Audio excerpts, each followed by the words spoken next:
I once had a fiancé named Mike whom I promised to marry, but I couldn't live with him because of my sister Evelyn.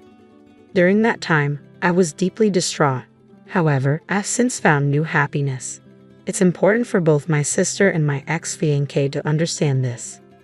My name is Emma. I'm an ordinary office worker, not particularly beautiful.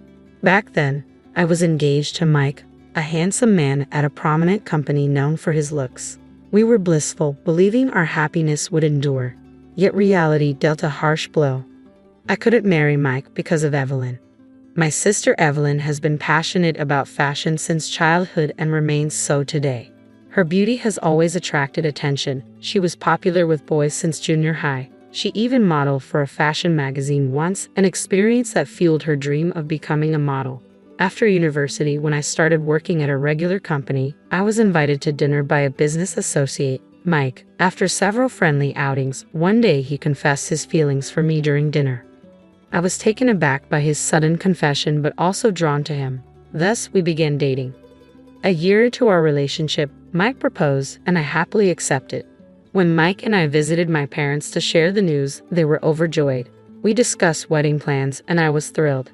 However, someone was not pleased, my sister Evelyn. Evelyn was shocked and displeased to see me getting married, especially to someone like Mike. More beautiful and more experienced in relationships, she had always looked down on me.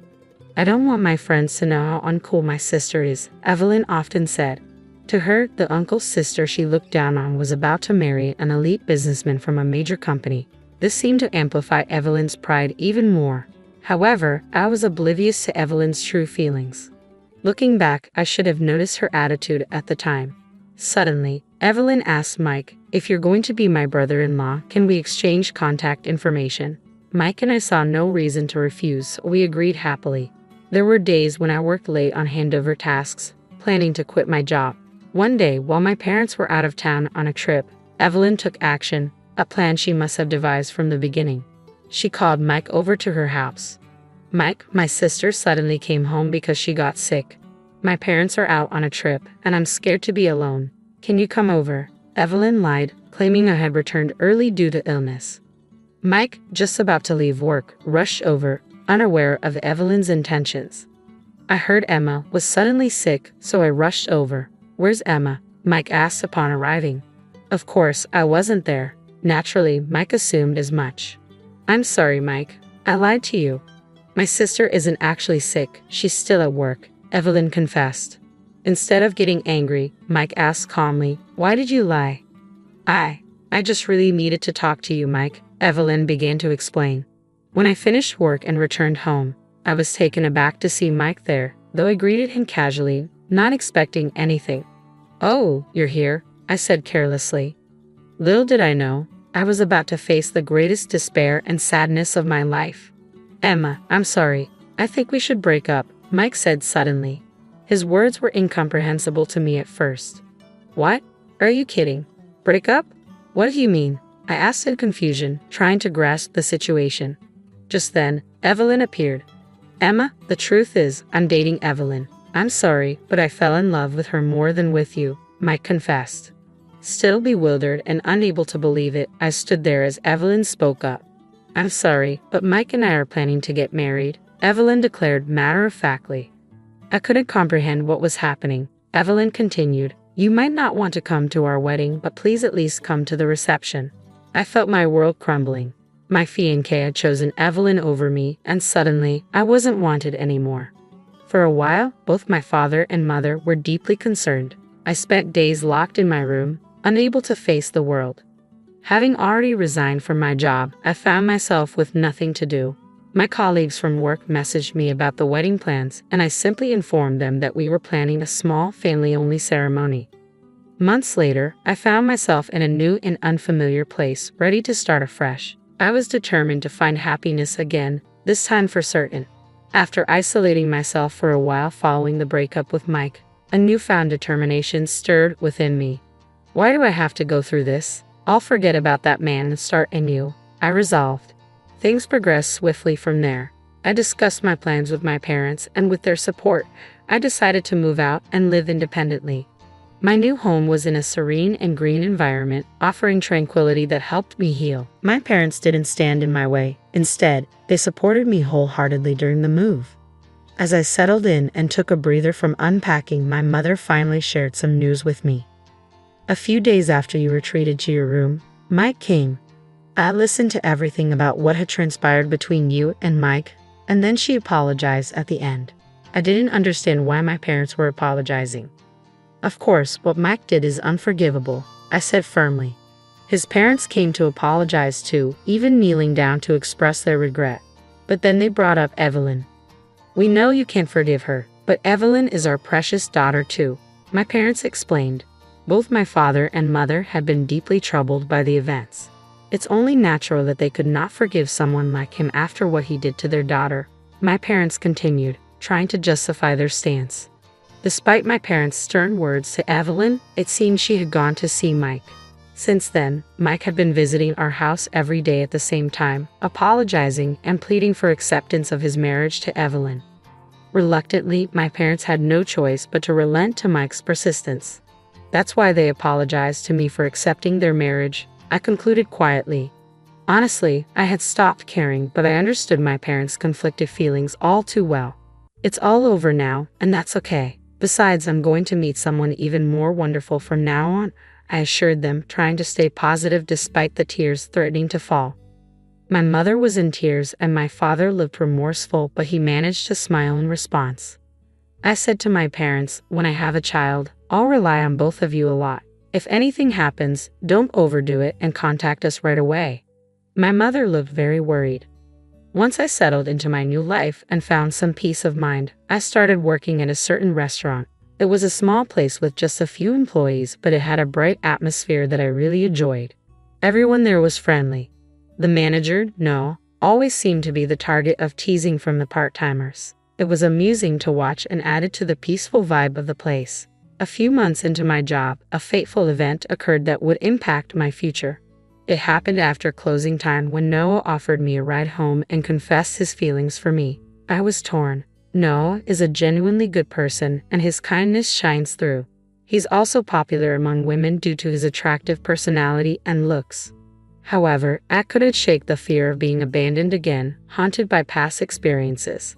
Perhaps sensing my uncertainty, Noah assured me he didn't need an immediate answer and left it at that. Things were a bit awkward between us for a while. Yet the usual banter with the part-timers and Noah's kind demeanor helped me ease my worries. Maybe my heart had already made its decision. It was during this time that, during a break, I learned something about Noah that surprised me deeply. It turned out that Noah had experienced betrayal from someone he deeply cared about and had endured a traumatic incident at his previous workplace. Noah and I shared a common past of being hurt by those we loved. That day, I decided to walk home with Noah to hear his story. As we strolled together, Noah opened up about his previous job where he had managed a store. Due to an unfortunate incident, the store lost credibility and had to shut down. Noah took responsibility and was subsequently fired. After listening to his story, I felt compelled to share my reasons for working at the current restaurant. No, I began, I came here because... Upon hearing my explanation, Noah nodded understandingly. You did well, he said softly, offering words that warmed my heart. It was exactly what I needed to hear. Acknowledgement that despite hardships, my efforts were valued. I've faced betrayal too, I admitted, recalling my own difficult journey. It wasn't easy. Noah smiled warmly in response. Later that day, Noah confessed something to me. This is how I am, he said, but I hope we can get along well. Encouraged by his honesty, I replied, let's do our best together. From then on, I found myself teased more than ever by the part-timers at the shop, but I was genuinely happy. Days passed, filled with laughter and camaraderie. Then, unexpectedly, I received a second proposal in my life.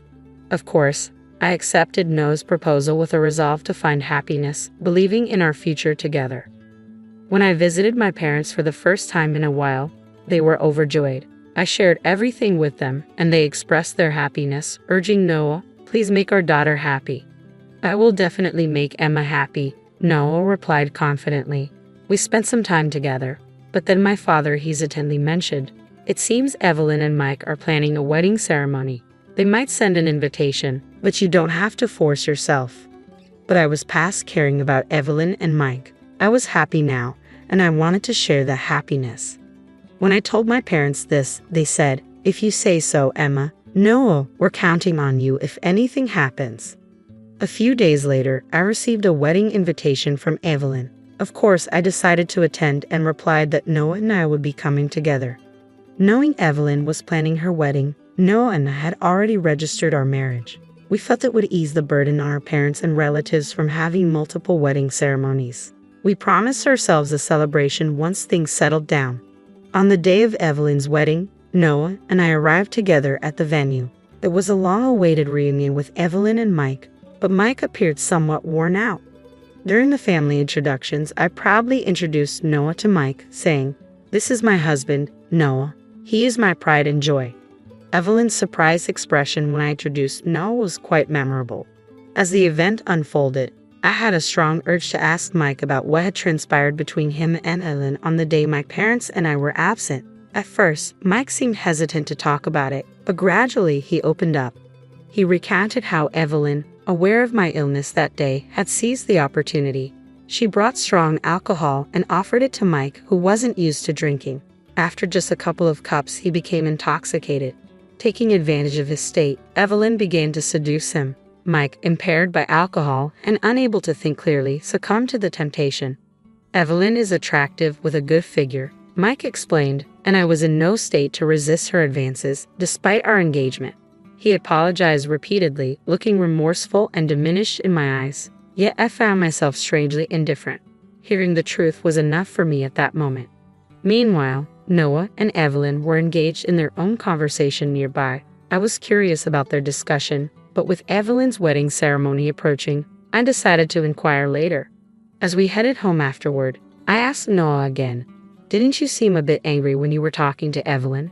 "Oh, I told you before, but actually she's the one who cheated on me when we were dating," Noah began, his expression clouded with frustration. "Not only that, but she's also the reason why I was fired from the shop where I used to work." I was taken aback. It's a small world, isn't it?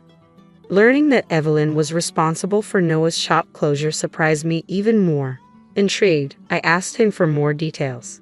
As Noah explained, Evelyn had begun an affair with a designer shortly after they started dating.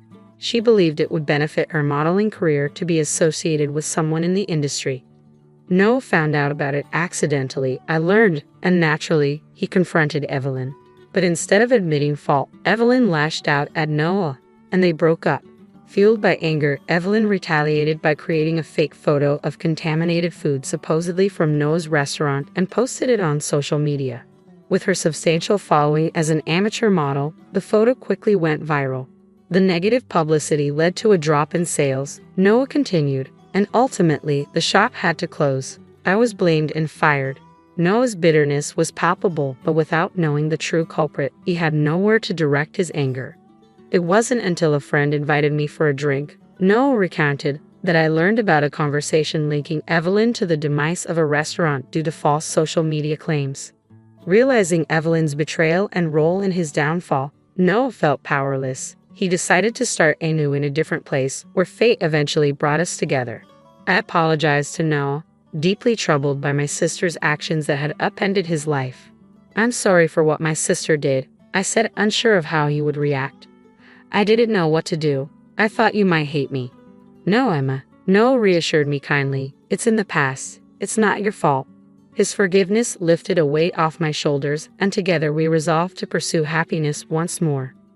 Later, Evelyn faced her comeuppance. She chose our current residence for a photo shoot, aiming to bolster her modeling aspirations with a gravure session amidst its lush greenery.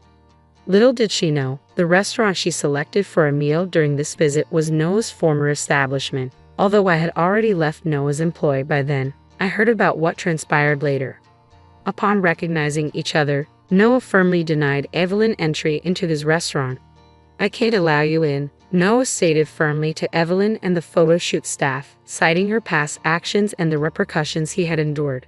Stunned and pale, Evelyn had no retort. Noah even threatened to expose her past to the company president where she was about to join, which ultimately led to her losing the gravure shoot deal and tarnishing her reputation in the industry. Furthermore, News came that Mike's company performance had faltered, putting him at risk of demotion. Even my mother expressed concern for their uncertain futures. Despite these events, Noah and I continued to find happiness in each other every day. Today marks our long-awaited wedding day, a testament to our perseverance through adversity. As we celebrated, colleagues from the restaurant where we first met congratulated us, repeating a familiar line amidst laughter. Noah and I solemnly vowed before everyone to cherish our family and uphold our happiness, now and always. Everyone harbors one or two secrets they'd rather keep hidden. I'm no exception. Back in the day, I was quite the wild child. Losing my parents at 15, I quickly went astray and joined a gang of troublemakers. Thanks to my dad's insistence on teaching me wrestling since childhood, I gained a reputation for overwhelming strength, surpassing even the boys. However, my life in that world came to an end after meeting a certain person. But living such a life inevitably accumulates lingering issues. Now, at 35, my name is Nancy. I live as an ordinary housewife, working at a local supermarket. With my light makeup and quiet demeanor, no one would guess that I once wore flashy makeup and rode around on motorcycles. Yes, I was a member of a delinquent group and even the leader of a ladies' gang. But then I met my husband, Joshua, and everything changed. It all started 10 years ago during a clash with a rival gang when Joshua unexpectedly intervened. That gang used to start fights at every gathering, and one day, a particularly fierce brawl broke out. Joshua joined in to save his brother, a member of the rival gang. As members of both groups fell, Joshua and I were the last ones standing. I even remember Joshua laughing at his mistake, realizing his brother wasn't even there. His dignified appearance somehow struck me, and I found myself speaking to him. "Hey, you're pretty cool. I mean, really, looking like this, you must have some strange tastes. Were you calling out for someone named Noah? Did you find him?" I asked. "No, it turns out my brother wasn't here," he replied. That's how our slow, private conversation began. Joshua's brother, it seems, was an irredeemable delinquent. Joshua had even taken up boxing to try to reform him. He admitted he couldn't stand to ignore wrongdoing. Through our conversation, we grew close, and over time, it became clear that we had feelings for each other. But back then, Joshua despised delinquents. Despite our mutual attraction, my involvement in the delinquent world prevented our relationship from progressing. Finally, Joshua said that if I left the gang for good, he'd want to be with me. Tired of the senseless fights, I took the opportunity to leave the group. We started dating and got married 5 years later. The group I was part of disbanded, crushed by a rival faction 2 years after. After marrying Joshua, I underwent a complete transformation, evolving into a calm and graceful woman. However, our peaceful life was recently threatened by a certain neighbor, Joshua's sister, Sonia, and her husband. One morning, as I was seeing Joshua off to work, the doorbell rang. Who could that be? I thought, and I decided to check. The next moment, Joshua looked surprised. "It's Sonia," he mentioned, referring to his sister, whom I had met once at a family dinner. "Hey, Joshua, we've moved next door starting today. Please take care of us." "Hello, I'm Tony, Sonia's husband. Well, looking forward to your cooperation," they both greeted, starting off with a disrespectful attitude. But since Sonia was Joshua's sister, I couldn't be too confrontational. We got along well with the in-laws, so I didn't want to cause unnecessary trouble. However, it turned out that Tony was the person who lured Joshua's brother, Noah, into the delinquent world. They both went to the same high school and were a year junior to Joshua. Joshua turned 34 this year, so they must be 33. Sonia, 3 years younger than Joshua, should be 31. "Too bad about your brother, huh, Tony?" Sonia remarked. "I don't care about Noah anymore, even you, Joshua," she continued. Joshua was visibly angry. His brother had passed away due to a fight. Joshua's brother and sister apparently never got along well. Sonia felt neglected in favor of her brother and developed a rivalry, which eventually extended to Joshua as well. Joshua once mentioned how difficult it was to deal with his sister, preferring to focus only on his brother. Like me, Sonia was also a former member of a delinquent group. Unlike her, Noah was forcibly recruited by Tony. Seeing his siblings' transformation, Joshua probably grew even stronger in his sense of justice. As the three of them glared at each other, I spoke up from behind Joshua. "Joshua, you need to leave for work soon." He snapped out of his reverie. "Oh, right, running away," he muttered, remembering his responsibilities. "I haven't forgotten that you laid hands on me. That was because you attacked Noah. All right, both of you, enough. We're done here." Sonia's words cut through the tension. Joshua left for work, the conflict still unresolved. At the same time, the bell tolling the start of Sonia and her husband's harassment began. An hour after Joshua left for work, the doorbell rang, but when I checked, no one was there. An hour later, there was a loud noise at the entrance, as if something was violently placed there. When I looked, there was a heap of cardboard boxes dumped in front of the door. "What's this about?" I muttered to myself, but no one was around. So, I decided to ignore it and went back inside. Then, I heard a small popping sound from the balcony. I hurried over and found 3 broken eggs. We live in an apartment on the corner, next to the room Sonia just moved into. This meant the harassment likely came from Sonia's room, as there are no neighbors on one side and it's too high for someone from below. Anger rising, I confronted my next-door neighbors. "Hey, is that you? What do you want, showing up like this?" I demanded. Sonia greeted me with an irritable demeanor. "Is this your idea of a prank, throwing eggs on our balcony?" It had to be Sonia or her husband. The angle only made sense from Sonia's balcony. But Sonia glared at me, replying, "What? Don't be absurd, lady. You got proof we did it. Make false accusations and I'll call the cops." Despite being a former gang member, her reliance on the police in such a situation seemed second-rate to me. "I have no proof, but the way the eggs are scattered, they could only come from your balcony," I asserted, frustration evident in my voice. I struggled to remain calm, but Sonia kept glaring and arguing back. "Proof? That's weak," she scoffed. Then Tony chimed in. Hey, just because you're Joshua's wife doesn't mean you'll get any special treatment." If Sonia was second-rate, Tony's words were no better. He might have thought he was intimidating, but to me, it was not frightening at all. I could feel my old self stirring, but I didn't want to revert to my past. So I played the role of a meek, unassuming woman and said quietly, "Please don't raise your voice." Inwardly, I wanted to deliver a roundhouse kick right then and there to snap that foolish neck. But having reformed after meeting Joshua, I didn't want to throw away all my efforts for something like this. Seeing my reaction, they both burst into laughter in front of me. "Aha, so you're Joshua's wife. I thought you'd be something special, but you're just a dull woman," Sonia sneered. "Weak. Tony was giving you too much credit. At the family dinner, you seemed like a real introvert." Holding back my rising anger, I was told, "Go on, leave," and the door was closed on me. I stood there, staring at the closed door, feeling a mix of frustration and disappointment. I pondered telling Joshua, but I knew that even if he spoke to Sonia, they'd just feign ignorance. It would only result in more harassment and frustration for me, so I decided against it. The next day and the day following, the harassment from Sonia and her husband continued. It always began after Joshua left for work.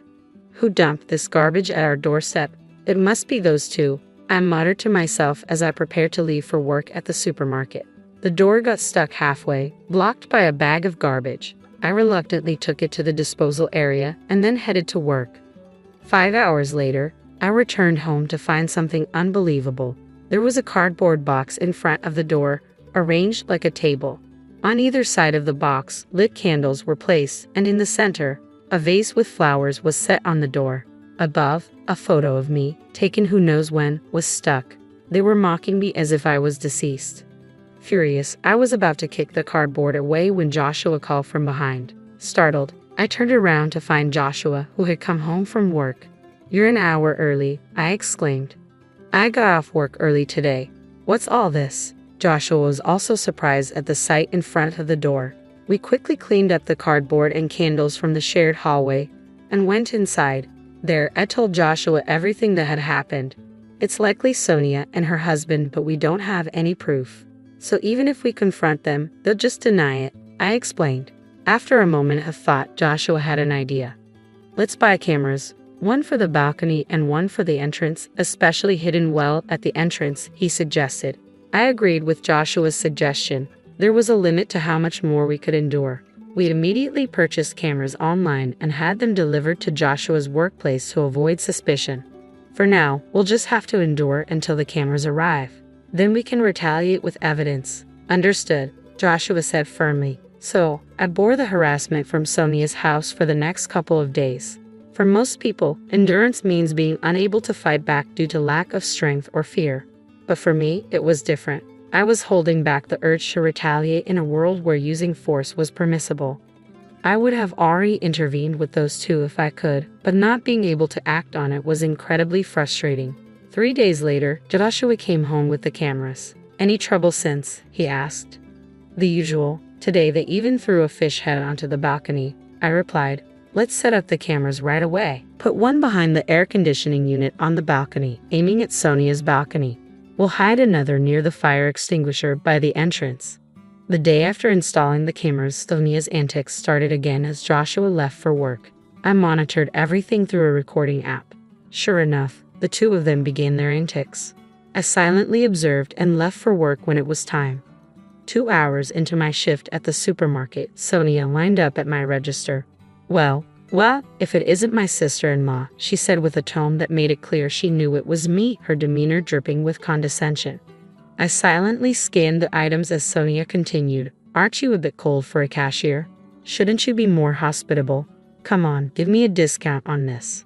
Other customers lined up behind Sonia, watching our interaction with concerned expressions. Hey, I'm not a scarecrow, you know, a middle-aged man in line spoke up to Sonia. Can't you see she's uncomfortable? Sonia whirled around, glaring fiercely. Shut up. It's none of your business, she suddenly yelled at him. The man seemed completely deflated by Sonia's outbursts and quietly left the line. I then addressed Sonia for the first time. Ma'am, if you continue to behave inappropriately, I'll have to call security. I spoke in a calm but icy tone, perhaps mindful of the others watching. Sonia retorted, geez, it's just a joke. So disappointing, and left the store, abandoning her items halfway through the transaction. The other customers stared in astonishment. My anger was just about to boil over when I returned home after work. There was a notice on the door. Useless cashier. That was it. I couldn't take it anymore. I ripped off the note in frustration and waited anxiously for Joshua to return. After Joshua got home, we reviewed the footage from the cameras. It clearly recorded Sonia and her husband's misdeeds. Now we can fight back. All right, let's go now. Anger filled Joshua's eyes. When we rang Sonia's doorbell, Tony answered. You two again. What do you want this time? Sonia appeared behind them. What do you want, Joshua? The two of them asked lazily. We finally began our counterattack. You two. As I started to speak, Joshua stopped me and stepped forward. I recounted. Nancy, let me handle this. Sonia and Tony were taken aback as Joshua continued. If you harass us any further, it won't end well for you. Tony retorted. What? You want to fight? Do you even have proof we did anything?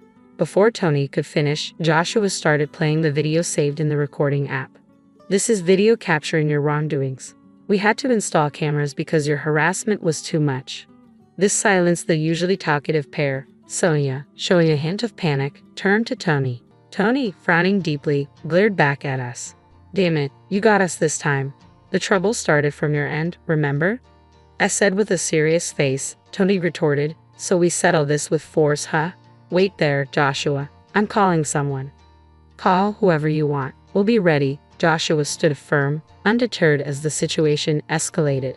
Tony desperately pleaded into the phone. William, I need backup now. His tone was completely different from the bravado he showed us, repeatedly begging for help. After hanging up, he turned back to us. Get ready, Willie. The most notorious guy around here is on his way. He smirked at us, convinced of his imminent victory. But relying on someone else's strength showed his true cowardice. Why don't you confront us directly? Joshua challenged. Keep talking. I know your strength well. I called a special guest this time to ensure you both feel real terror. What a pitiful sight it was. No matter how much they threatened, neither Joshua nor I felt any fear. You must be too scared to even speak. The quiet and meek Nancy, right? Sonia taunted me with a condescending tone. 5 minutes later, the much bragged about William arrived. However, he looked surprised when he saw us. William, over here. Long time no see, Joshua greeted him. Sonia and Tony were visibly excited, having high expectations of him, but their expectations were quickly shattered. What's going on here? Indeed, long time no see, Will. My calling him left Sonia and Tony with puzzled expressions. Joshua also greeted him. It's been a while, Will. The couple looked even more confused by this interaction. Confused, Tony asked, "What's this? How do you know William?" As Tony spoke with sweat on his forehead, Will looked back and forth between us. I simply said to him, "Well, let's not do this, okay?" Hearing this, an angry Tony retorted, "Don't joke around, William. Please do something." Sonia and Tony were frantic, unable to grasp the situation. But then Will addressed them. "Hey, don't tell me you mess with Nancy." His question left the couple momentarily stunned. "So what if we did?" Tony answered hesitantly. Furious, Will shouted, "Idiots! Don't you know who you're messing with?" His rebuke left them standing frozen. They clearly had no idea what was going on. Seeing this, I turned to Joshua and said, "Hey, Joshua, I reverted to my old self from 15 years ago, just for now." Instead of Joshua, it was Will who turned and responded, "Nancy, please don't. If you do something to them, it might end up more than just an injury." Will cautioned me. "What, you're giving me orders now?" I replied, taken aback. No, I didn't mean it like that," he quickly clarified. Seeing the special guests they called for help, Sonia and Tony were bewildered. "What's happening here?" Their faces turned pale as Will spoke. "Do you two know about BBN?" he asked. "Yeah, it's famous. It stands for Black Butterfly Nancy, right? The nickname of the former leader of a ladies' group," Sonia confirmed. "That's right, and this lady here is Nancy herself," Will revealed. Sonia and Tony were shocked. "No way, really?" They both lost their bravado in an instant. Continuing, Will said, "Back then, I led another delinquent group, but we were decimated by Nancy's group. She could take down 30 people by herself." Sonia and Tony now looked at me fearfully.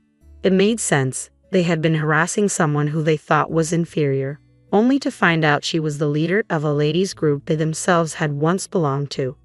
"I didn't know Nancy is practically a legend," Sonia admitted. "We joined the group 6 months after you left," Sonia said, indicating that she and Tony had joined the group half a year after I had left. Will had been scouted by me and stayed in the group even after my departure. And looking after Sonia and Tony as their senior, he left the group just before it was decimated by a rival group. By that time, Tony had taken over as the leader and was the last leader before its downfall. "Before you ruined it, it was an invincible group. You can't match Nancy," Tony proclaimed. "How could this? Tony was increasingly cornered and distressed by Will's revelations. "Well, the group that took you down is now the strongest in New York State. But if Nancy was still active, she would still be the strongest," Will remarked. Sonia and Tony collapsed, their spirits broken. Seeing this, Will turned to me and apologized. "Please forgive them for my sake." Watching Will apologize, Sonia and Tony had completely lost their will to fight. They never imagined their call for help would backfire this way. "All right, but you'll have to settle your dues properly," I glared at the two of them. "For 1 month, you'll clean this apartment and our balcony that you dirtied. If you skip even one day, I won't be so forgiving next time." "Okay," Sonia managed to stutter out her agreement, completely intimidated. Tony, unable to speak, just kept nodding frantically. Watching them, Will commented, "No one can really stand up to Nancy." Hearing this, the silent Joshua finally spoke, "But I hate delinquents. If Nancy hadn't reformed, I wouldn't be here." Looking down a bit, Joshua said softly, and I peered up at him. "Don't worry, I won't show that side of me again." Will burst into laughter at this scene, and we all ended up laughing together. Will and Joshua knew each other because the three of us had met after I left the group. We bumped into Will while on a date and had tea together. "Well, now that's settled, why don't you come over for dinner?" I suggested. We three left Sonia and Tony slumped by the entrance and headed to our apartment. Before entering, Joshua added, "Sonia, you're my sister, so I'll let this slide just this once. But there won't be a next time." Watching him, I wondered if he too was hiding the same fighting spirit as us. From that day, the harassment from Sonia and her husband completely stopped. As promised, I continued cleaning our balcony and the common areas of the apartment, but just delinquents doing chores. Other residents sometimes looked at them curiously, but that soon stopped. After a month, Sonia and her husband left the apartment without a word. Even Joshua, their blood relative, didn't know where they went. They probably left feeling awkward about staying in the same place. We had no reason to get involved further and thought they finally made a wise decision. Finally, we had our peaceful life back. Though neighborhood troubles are common, I never thought I'd be directly involved. At least it was resolved amicably. I have a past I'd rather keep hidden. Joshua has kept it secret all this time. I'm not ashamed of all my past, but I have reflected on my mistakes. I just want to cherish my life with Joshua now, and I hope to live without ever showing my true nature to anyone again. That's all I'm thinking about now. I'm Emily, 34, female. This year has been a roller coaster, and the source of it all is none other than my younger brother, Alex, 32, male. Honestly, after the crap he pulled, I don't think I have it in me to forgive him. Growing up, he was always a bit of a brat, you know? The kind of guy who wanted to be the center of attention in every room. I think the kids are calling it a himbo or something. Correct me if I'm wrong. I put the blame squarely on my mom. She was basically obsessed with him and gave him everything he ever wanted. As a result, my relationship with her was pretty sour. She would always favor him and let him do anything he wanted. Meanwhile, I felt like she was trying to compete with me or just make me feel like crap. Her internalized misogyny was what drove us apart, and I was done with her BS by the time I was 15. Of course, things were awkward between us, but I didn't give a damn because she never gave a damn about me. Turns out I wasn't the only one in the house who had problems with her. My dad, Oliver, 60, male, was also sick of her BS. They were constantly arguing, and it wasn't great for any of us. When our parents got divorced, I started seeing Alex's true colors. A divorce is tough on any kid, no doubt. I was sad to see my parents split, but in my humble opinion, Alex took it to a whole new level. He went out of his way to deliberately piss me and Dad off when Mom had to leave. It wasn't just little things like neglecting chores. We're talking about countless incidents where either my dad or I had to bail him out of jail during our teenage years. There came a point in time when we were young adults where I was the only one who knew about his petty charges. Hello. It's me. What the hell is going on now, Alex? Look, I need your help. I'm in a bit of trouble. Trouble again? What did you do this time? It's a misunderstanding, okay? I need you to bail me out, please. Bail you out? Are you serious? I don't have the money for that kind of drama, Alex. I just moved out. You know this. Come on, you've helped me before. Just one more time, please. I promise I'll pay you back. This is getting old, Alex. I can't keep cleaning up your messes. Why can't you stay out of trouble? It's complicated. Look, I just need a little help right now. I'm stuck in here. I don't want to stay the night. Maybe you should stay the night. Might teach you a lesson for once. Come on, don't be like that. I need you, please. Like I said, I'm broke right now. Sorry you wasted your one phone call. Maybe try Dad another time. No, excuse me. I don't know where you get the nerve yelling at me like that when you're the one coming to me for help. Sorry, I'm so sorry. I've been so stressed out, and the last thing I need is Dad hounding me on this. What's the big deal? He's helped you out tons of other times. Yeah, well, he sat me down not long after you moved out and told me that if he had to bail me out one more time, he'd remove me from the business and the will. Yikes. I know, which is why he can't know about this. Please promise me you won't say anything to him. I seriously considered snitching on him at that moment. Why wouldn't I? He's been an ass since the day he was born. Why the hell would I want to help him out when he's been such a pain? Because he's my brother, that's why. That was my reasoning. Nothing is important if you don't have your family's back, so I knew I had to help him out. Fine, I'll figure something out, but this is the last time. I mean it, and you better pay me back. Thank you, you're a lifesaver. With interest. Don't worry, sis. When I take over the company, I'll be sure to give you as much money as you want. You're pushing it, buddy. Thanks once again. I owe you one. At this rate, you owe me at least 10. Surprise, y'all. He ended up in jail not even 3 months after that, and guess who had to bail him out again? You might think I was an enabler, and maybe it was to a certain extent, but I just didn't know what to do. Could you blame me? I was like 21 and dumb, but not as dumb as he was, obviously. It was a roller coaster of being pissed off, having hope that things would change, and being let down and then being pissed off all over again. It's like he had some hidden agenda to drive me and our dad crazy. We reached a breaking point, and once I finished college, we stopped talking for a while. I'm not going to lie, those couple of years without him were so peaceful. I thought that we were just destined to be estranged siblings. It wasn't what I wanted, but I had to distance myself to protect my peace. But then tragedy struck. My mom passed away when I was 24 and Alex was 22. It hit us like a ton of bricks. Even Dad, who couldn't stand her, was crushed by her sudden death. She had a skydiving accident that ended with a broken neck. Yeah, awful. The funeral became a turning point for all of us. In the middle of the grief and loss, we felt a shared responsibility to mend our broken relationship. It was like a wake-up call, a reminder that life is short and family should be there for each other. We decided, for Mom's sake, to put aside our differences and try to rebuild what we once had. Dad, Alex, and I were just talking about how we should try and mend things, for Mom. I think that's a good idea. Yeah, I've been thinking about it too. Maybe it's time to turn things around. I mean, we can't change the past, but we can certainly work on our future. I'm proud to hear you say that. It's important for us to stick together. I know I've messed up a lot, Dad, but I want to change for Mom and for all of us. We need to be there for each other, and not just because we're family, but because we genuinely care about each other. Your mom would be happy to hear that. Now more than ever, it's crucial for us to support one another. Let's make Mom proud. That's the spirit. And we also have the family business to think about.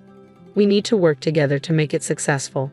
Things already didn't work out with your mom and me. I don't want to see the same thing happen between you two, between any of us really.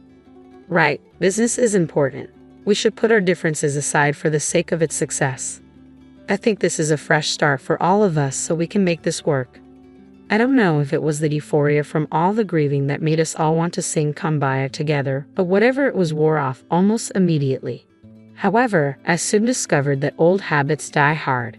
Alex started his BS again, and my mom wasn't even cold in the grave.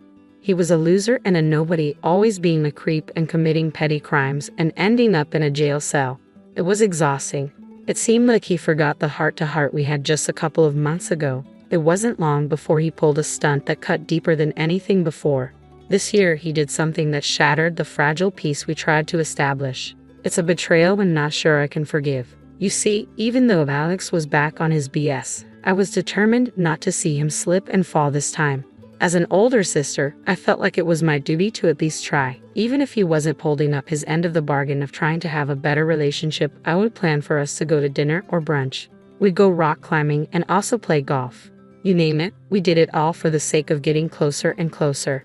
But more often than not, he would ditch me at the last minute, saying that he had some important stuff to do and couldn't come. Which was funny to me because this man barely did any work on the family business, so I wondered what was eating up his free time. I had to pay for everything all the time out of the kindness of my heart, and he still had the audacity to cancel on me and not make an effort to be a better brother and son. I would talk to my dad about it, and he would complain as well. It wasn't easy on him either, seeing his son not stepping up to the plate. It was frustrating because we all wanted to honor Mom's memory by being a stronger, more supportive family, but Alex just seemed stuck. One day, when I was finishing up at work with my dad, I started complaining again. Dad, I can't believe Alex canceled on me again. It's like he doesn't care about trying to be a better person or a better brother. I know, Emily, it's frustrating for me too. I've tried talking to him, but it seems like he's stuck in his ways. I'm just tired of making an effort when he doesn't seem to care. I want us to be a stronger family. Did he forget what we talked about when Mom died? Kiddo, you can try your hardest to change someone, but it will never work. They have to be willing to change all by themselves. I guess you're right, which is why I wanted to talk to you about something. What's up, Dad? Well, it's about the business. As you know, I'm getting old. Oh, really? I couldn't tell. Don't be an ass. Anyways, I'm getting old and I can't keep working. I've been thinking a lot about the family business. Wait, are you about to give me the keys to this place? Wasn't this meant to be split between Alex and me?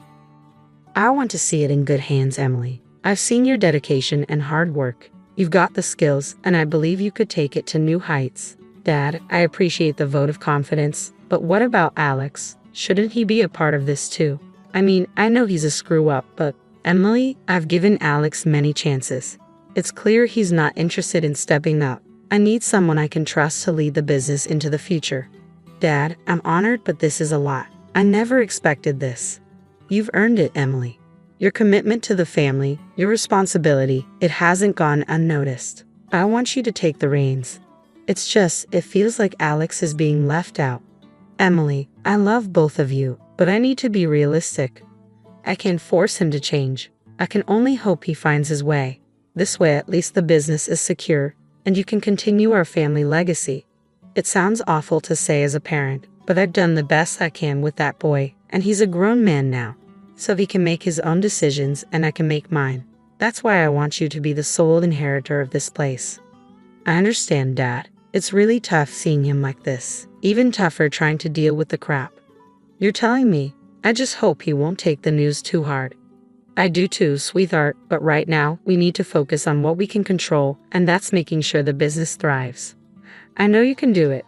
Dad deciding I'd take over the family business was like a dream come true for me. I always wanted to run things, you know? But breaking the news to Alex needed finesse, so I figured a hiking trip might set the tone. We used to love hiking when we were kids, so I thought, why not? The day arrived, and things seemed chill. Alex was surprisingly in a good mood, and for a moment, I thought, hey, this might go well. We were hiking for about an hour or so before I decided to sit him down on one of the rocks and tell him the tea. Hey, Alex, let's stop for a second. We need to talk. Yeah, what's up? Dad's been doing a lot of thinking, and he's decided to pass the business over to me. Instead of cheering me on, he got all worked up, accusing me of stealing his spotlight, which is crazy because did he honestly think that he would be in charge when he's landing in jail like every other day? I'm there trying to share good news, and he's turning it into a drama fest. The hiking trip meant for bonding became this heated argument, and it was getting worse. What? You're kidding, right? That's supposed to be mine. Look, I get it's a shock, but Dad thinks I'm more suited to run things. It's nothing personal. More suited? That's BS. You two think you're so high and mighty. If Mom was here, she wouldn't stand for this crap. Do you even know about running a business? More than you. Oh, is that so? Well, good luck trying to run a business as a woman. You're going to take everything that Dad has worked hard for. Looks like the apple didn't fall far from the tree, huh? What's that supposed to mean? It means you're a misogynistic a-hole, just like your mother. I can't believe I came on this stupid bonding hike with you. You've always taken everything away from me, and now this. Why does Dad think that you would do a better job? I've been working alongside him for years, Alex. I know the ropes. I know how everything functions and how everything works. I don't care. It's not fair. I've been wanting this for ages. We continued bickering, oblivious to the hiking group passing by. It didn't matter to us. Our family drama was on full display as we were left behind by the other hikers. Alex suddenly took things to a dangerous level. He said, I don't care what you two think. I'm getting that business one way or another. Before I could even respond, he did the unthinkable. He pushed me. Yep, you heard that right. This man pushed me off the ledge. I tumbled off the side of the mountain, rolling and rolling. Thankfully, I eventually came to a stop. Now, this next part was really foggy, but I remember seeing Alex's silhouette from where I fell, and he walked away, following the other hikers. Then everything went to black. Waking up in the hospital was disorienting. Of course, it felt like there were 1,000 needles piercing through my arms and legs. My dad was there, looking genuinely concerned, but Alex immediately dismissed my attempt to share the truth. What an ass. Dad, what happened? What's going? Ow, what the hell? Shh, don't move. You had a pretty nasty fall on your hiking trip with Alex. You need to be more careful, Em. The doctor said it could have been worse. Why can't I move my body? You have 7 broken bones. 7. Yep, 7. You need to be more careful, sis. I told you to watch where you were going. What? What are you talking about? The last thing I remember. Oh my God, Alex, you... No, don't get all worked up. You need to rest, remember? Dad, I need to tell you something. I didn't fall. Alex pushed me. Dad, she's delusional from all the pain meds. She doesn't know what she's talking about. No, Dad, he pushed me. He deliberately pushed me off the edge. Dad, she's obviously making things up. Can't say I blame her. I'd be pretty pissed if I fell off a mountain. But I didn't fall. You freaking pushed me, you psychopath, and then you abandoned me. You really tried to kill me. Dad, you gotta believe me.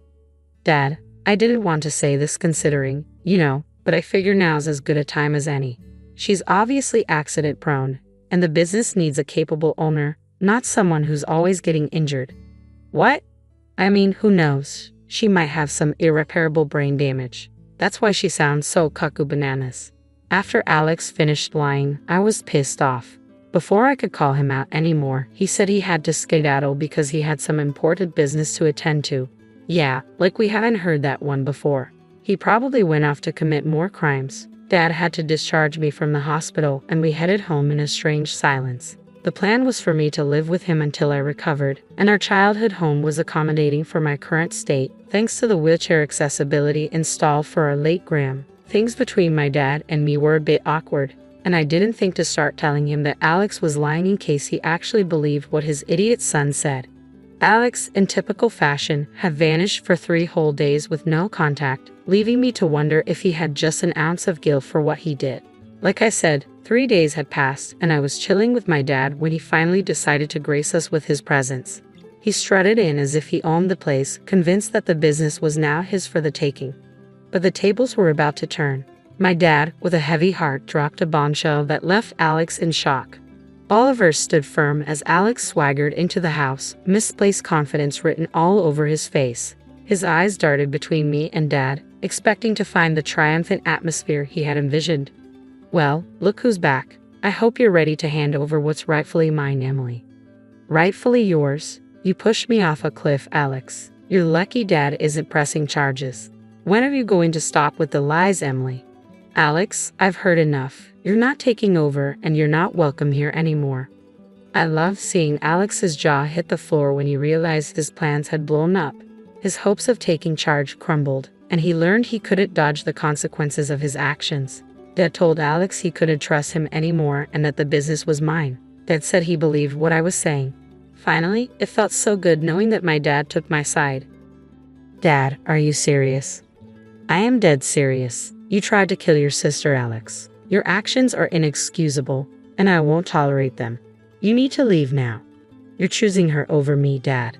Typical. You never liked me.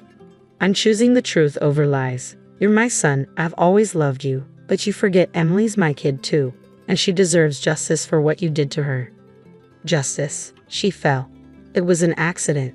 No, Alex. I believe Emily, and I think you should be in the slammer for what you did. And this time, no one's going to bail you out. Dad, you can't be serious. I've never been more serious. Get out, Alex. You're not welcome here. With that, Alex was left standing in the doorway, his huge expectations shattered while Dad and Aunt told him to leave before we called the cops. You can't do this to me. I won't let you. Bold of you to assume you had a choice. You dip. Now you're going to rot in jail. Everything you did was for nothing. But this isn't fair.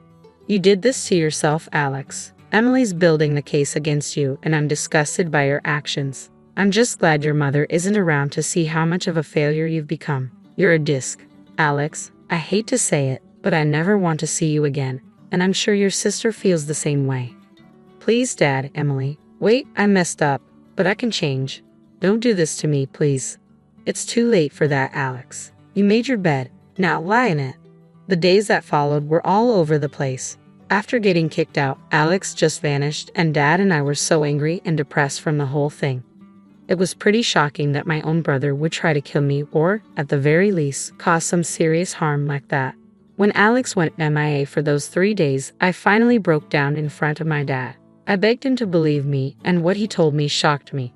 Apparently, he believed me all along and was ready to cut Alex off for good. It was just that he was in denial because the whole situation felt so surreal. It was pretty rough for my dad to realize what his son was capable of. Word on the street was that Alex was thinking of skipping town, so I had to move fast to make sure he faced the music. I got myself a lawyer and started the whole suing process, aiming to get him for everything he had and then booking him for attempted murder. It was my way of making sure he faced the music for what he did. The road ahead is going to be tough, emotionally, physically, and legally, but I'm ready to take it on. I want justice and I'm not going to stop until I get it.